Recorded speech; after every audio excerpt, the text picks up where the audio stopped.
Morning everybody, so welcome to Nambiti and things like that. We're going to head out early this morning, go see what we can find.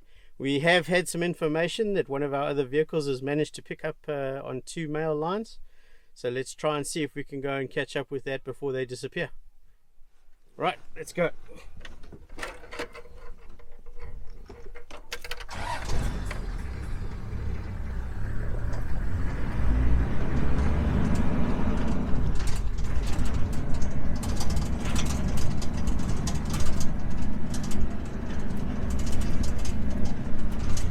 Actually turned out to be a very nice day. Beautiful early morning sunlight out there.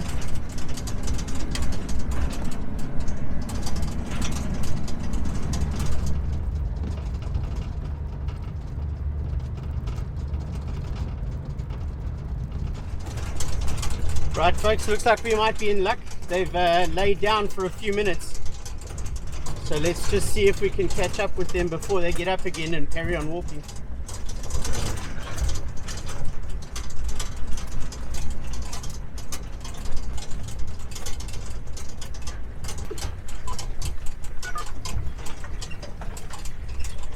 Guys, I think we might have just missed them. They seem to be down at the bottom here.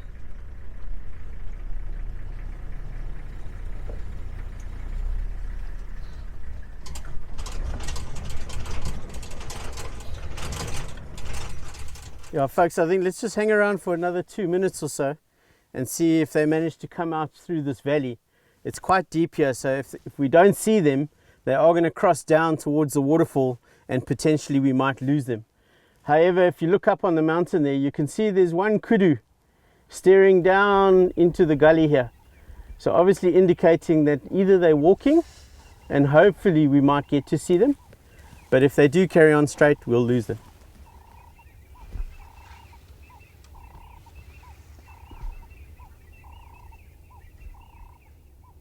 Alright folks, I think let's move on. The lions have moved down into the waterfall area there. It's going to be very difficult to see them. I think let's carry on with our drive and see if we can't have some luck finding something else. Ready to go?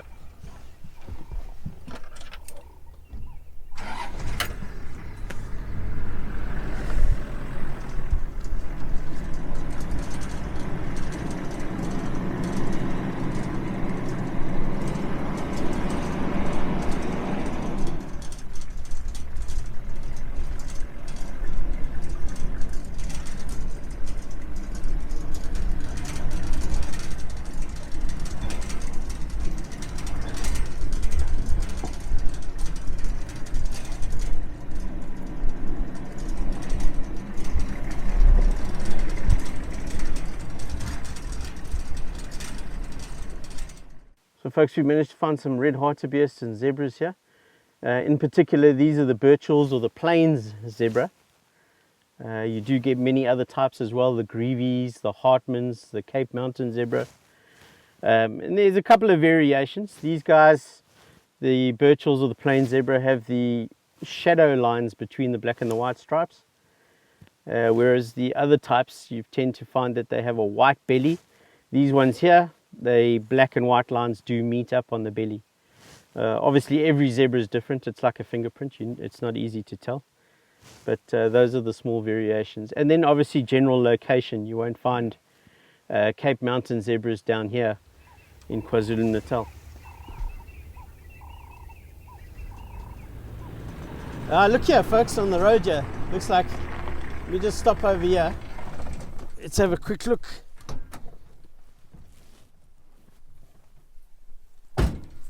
Very nice. Have a look over here.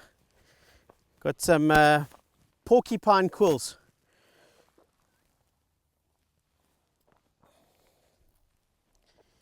You can see there's quite a few here. Quite a few porcupine quills. A little bit damaged, so maybe they've been driven over a couple of times, which means they might have been a few days old. But these would have come out from a porcupine being attacked, maybe chased by lions or just other animals messing around with it. Very nice. So the actual porcupine would shoot these out and actually embed them into the other animal. And they have these small little barbs and cause quite a bit of injury to the other animal and basically defend itself from being attacked. I'm going to put these back down on the bush. They are broken, so they're no good to. Right, let's carry on.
Right, folks, these are normally the most dangerous of the big five.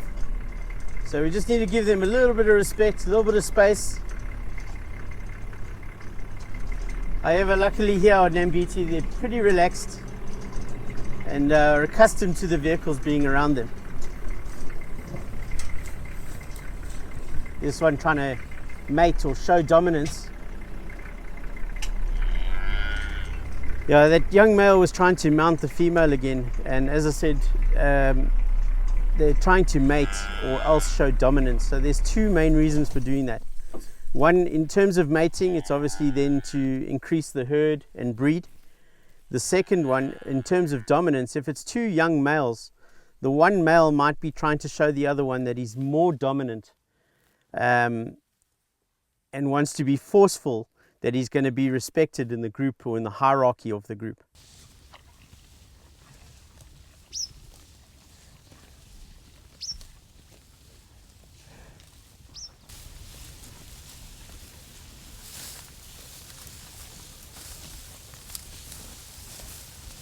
Yeah, folks, you don't realize what a privilege this is. I told you that these are the most dangerous of the big five.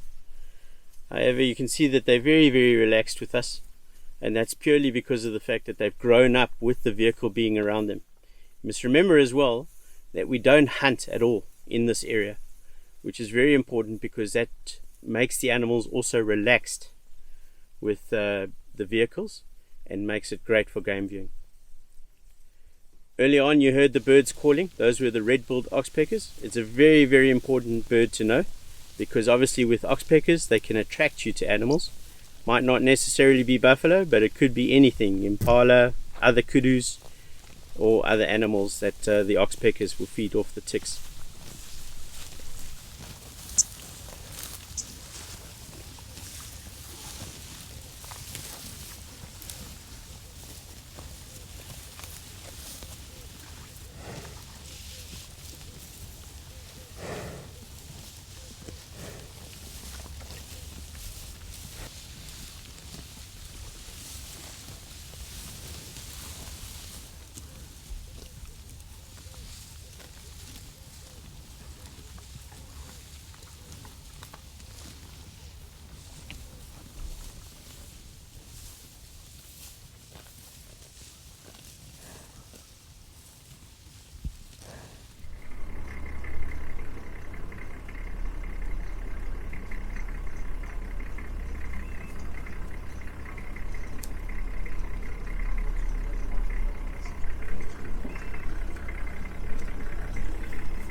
Alex, let me just move slightly forward here for you because it's going to make it a lot nicer.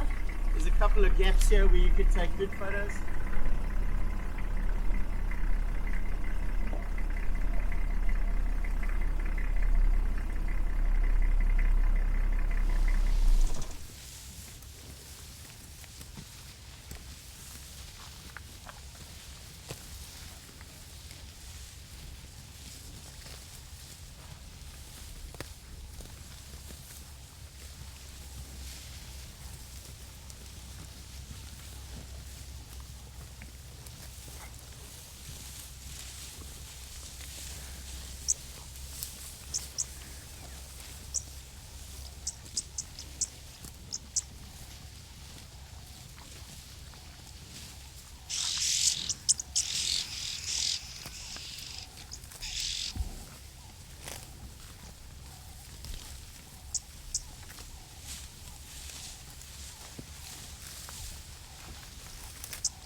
Yeah, so there's a very nice variety of birds here. As you can see on that dead stick or dead tree over there, there's the fork-tailed drongo. The fork-tailed drongo is a very, very nice bird and very indicator of animals as well. He likes to follow the groups of animals so that as they walk and they disturb the long grass, up will fly the insects and it's easy for him to catch and follow up. The calves are an estimate about anywhere from 8 months to 2 years. I'd say the back one with the longer horns you'd put at 2 years, and then the smaller ones you put them between 8 months to a year and a half.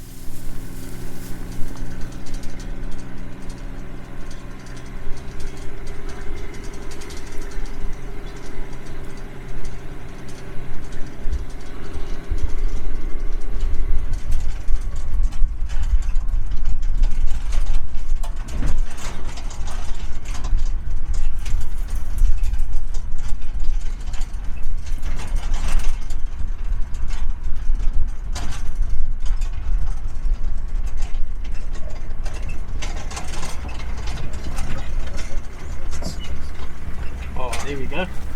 Very nice.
Yeah, folks, you can see that there's a lot of issues going on with that male buffalo.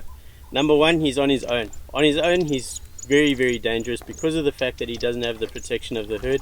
Anything that comes near him, he wants to attack it or try and kill it. The other thing is, you could see by the time that he spent looking around the bush, he's constantly checking to make sure that there's no other predators that want to interfere with him. But the best sighting was that he was obviously rolling around in the mud, and you can see that he's getting mud onto his body to try and let it dry and also help him from the sunburn and sun protection, also cool down his body. It's getting quite warm during the middle of the day now, and at the same time irritates all the ticks and the parasites.